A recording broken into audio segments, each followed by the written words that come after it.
Yeah, we need to get Dan up here one day. Dan Totten live on TV. He's never done that before. Oh, is that I don't know. I've been okay? on him about it. I think you could talk him into it. He needs to come up here. We'll get the good sheriff up here with him and make him feel more comfortable. I don't know. That might be dangerous. All right, Lucas Beaty up here, law firm, Dan C. Totten Law Firm on Jefferson Street, Athens, Alabama. You've been out of law school how long, Lucas? Bye-bye. Close to 4 years. 4 years. Yeah, it was. Now, what'd you do when you first got out? Study for the bar. It was. I finished in December. I went a summer, so I finished a semester early. And I think December 18th, which is my birthday, I took my last law school final, and I was in Jackson, Mississippi. I stayed there a week and did the initial study. And then my first daughter was born on the 28th of December, so I had a newborn baby, no job, and a bar exam all at the same time. No stress. And everybody warned me about that, but I said, you know, with a newborn, you don't sleep anyway, so I had a lot of time to study. So, did you go in business for yourself to start with, or have you been working with Dan the whole time? I went straight to Dan's office. I took the bar exam on a Monday, Tuesday, and Wednesday in February, and Thursday I showed up at the office, and he put me to work. Found out in April that I passed. Do you see yourself doing criminal all the time, or do you ever want to branch into something else? We do a number of things, and obviously, you know, you don't want to get. I don't think you want to get pigeonholed in anything. You want to have something that you're good at and that you do. You know, that you. I ain't found that yet. Well, Keep trying. Obviously.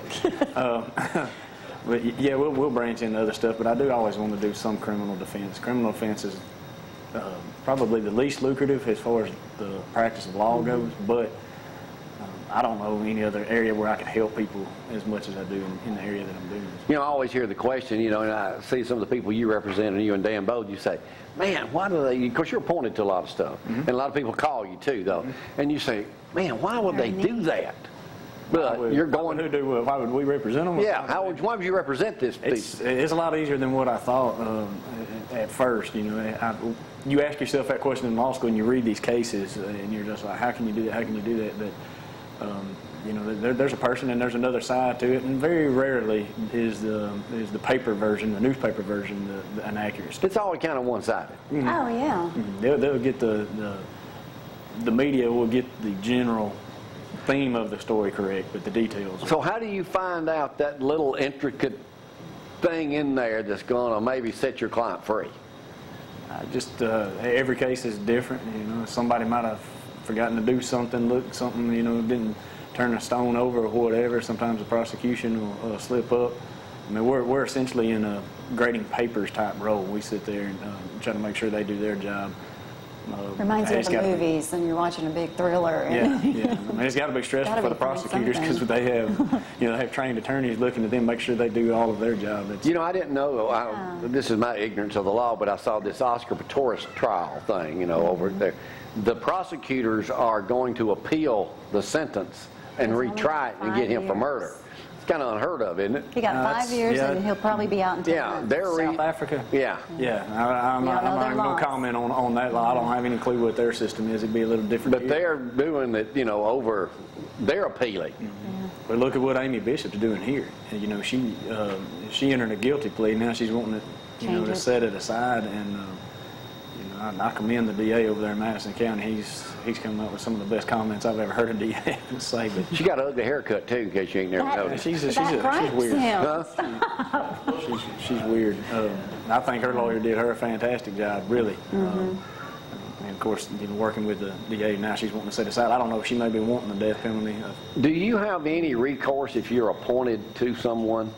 Is that just the judge saying, hey, because they can't pay it, and Lucas, you take them? Our judges are really, really good. They to us, they appoint us, and then sometimes the relationship breaks down, and the judges are real good about recognizing that, and they'll let attorneys out of the case, but they try not to because of the, you know, it's kind of hard on the tax. All right, one other thing, if you're a criminal out there and you've been busted, you get bonded out, then they come and see you usually as quick as they can, right? They need to. When is their court hearing? Is it usually the next day, or?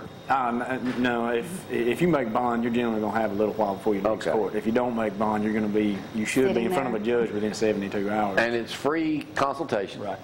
And you can go to the jail to meet with them if they're not out. Right. Yeah. Now, do you establish a fee? Or Everything's different, I'm assuming. Everything's different, and you know, we're getting our website up, and there's one FAQ that Jerry, you know, he was telling me, giving me some questions, and one of them I put in there is the fees. Don't be scared to call us, no matter how serious it is. Every case is different. Just because you're charged with something serious doesn't mean it's going to be terribly expensive. You know, sometimes the easy cases require a lot of work. Sometimes the... Now, when they come in and meet with you, do you establish a price right then, or do y'all say, we'll get back with you, and then... We have multiple options that we can, and we'll discuss it in everyone's case. It's a contract negotiation. Do parents or family members come to you rather than the actual person from time to time? Yeah, I do some juvenile work, and the parents will hire us. One thing to keep in mind there is just because you're writing a paycheck doesn't establish who I'm representing. You know, we take it very personal. Our clients are our client no matter who's paying the bill. So if Mama's paying the bill, and you don't have to tell her everything if you're talking to the client. Oh, okay. You know, there's a special relationship there, and that's one thing we need to talk about. One of these shows is the lawyer-client trust. It's got to be based on. Is it hard keeping all that in, not wanting to tell somebody? Not He's really. not going to tell you anything. I have enough skeletons in my closet that it's easy for me to keep a secret. So. Speaking of skeletons, the sheriff's in here. All right, Lucas Beaty down at the Dan C. Totten Law Firm on Jefferson Street. Go by. Anything else we need to know about you till next week? Happy trick-or-treating. Thank you. Take those little girls out and have a good time. Category. All right, Jefferson Street, Dan C. Totten. We'll take a break. Jimmy Gill up next, and then the good sheriff. Y'all hang on.